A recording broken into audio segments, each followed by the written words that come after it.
Prof ini, silakan Prof. Baik, terima kasih Pak Ketua.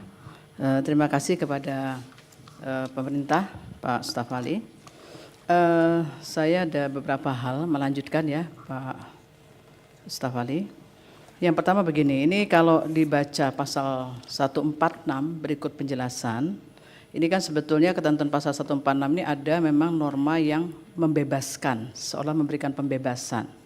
Yaitu kecuali kalau apabila pengangkut dapat membuktikan bahwa keterlambatan disebabkan karena faktor cuaca dan teknis operasional. Itu pengecualiannya.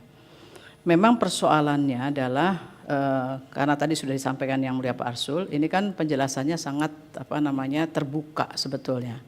Lah problemnya adalah bagaimana kemudian bisa membuktikan untuk bisa membebaskan itu kalau kemudian tidak pernah ada kejelasan apa sesungguhnya alasannya terjadinya keterlambatan itu.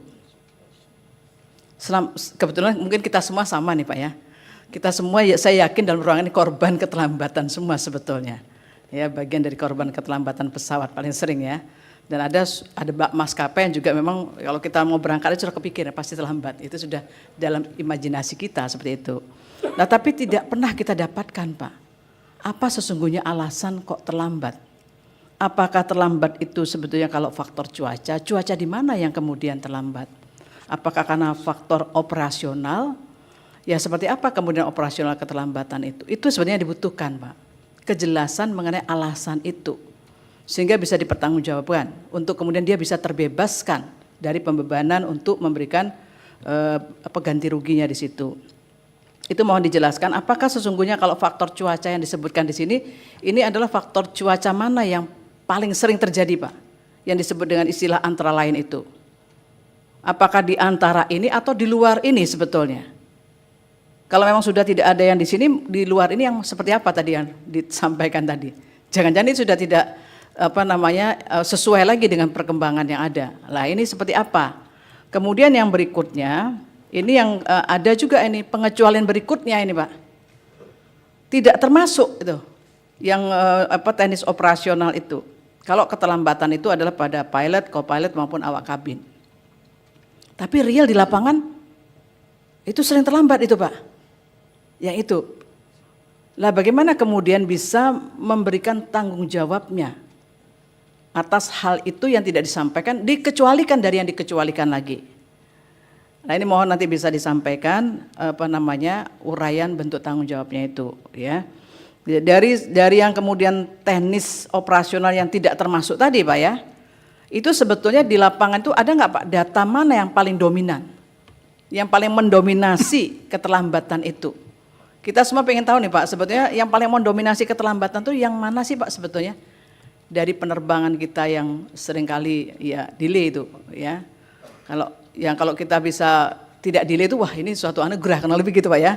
Karena sering delay ya kita kemudian pengen tahu sebetulnya alasan mana yang paling mendominasi dari satu yang alasan antara lain yang dikecualikan termasuk yang kemudian teknis operasional yang dikecualikan dari yang dikecualikan lagi itu. Itu mohon nanti bisa dijelaskan.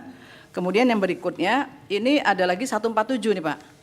Walaupun tidak didalilkan tapi itu berkelindan. Di 147 itu dia mengatakan bahwa pengangkut bertanggung jawab atas tidak terangkutnya penumpang sesuai dengan jadwal yang telah ditentukan dengan alasan kapasitas pesawat udara. Nah ini maksudnya apakah termasuk masih ada di bagian alasan mana nih Pak? Kapasitas pesawat udaranya itu.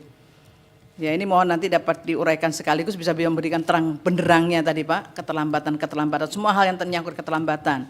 Kalau yang ini kan kemudian dia bisa dialihkan kompensasinya, kemudian bisa diberikan termasuk konsumsi dan sebagainya. Kemudian yang berikutnya Pak, ini saya ingin tahu ukurannya apa sih Pak, parameter yang digunakan ketika ada keterlambatan itu kemudian dapat snack, dapat minuman aja, kemudian ada yang dapat makanan berat gitu ya. Itu parameternya apa? Apakah ada parameter yang bisa mengukur kerugiannya itu make sense nggak sebetulnya? Misalnya sebenarnya jarak tempuhnya sih seharusnya sudah sampai nih Pak. Ya ke Jogja misalnya kalau saya. Itu kan nggak sampai paling 50-an menit kan gitu Pak ya. Tapi kan berharga sekali Pak. Nah itu ada misalnya kerugian yang kemudian ditimbulkan yang tidak bisa mengikuti acara lagi dan seterusnya. lah ganti kerugiannya ini kok apa ukurannya kok kemudian dapatnya misalnya kalau di sini sih diukurnya adalah 30-60 adalah minuman ringan begitu. Nah ini bagaimana bisa membangun keadilan dari kerugian yang ditimbulkan walaupun kemudian ini kalau disebut hanya jarak tempuh seperti itu apakah sudah bisa menggambarkan keadilan dari penumpang itu sendiri. Itu mohon dapat ditambahkan Pak. Itu saja dari saya, terima kasih.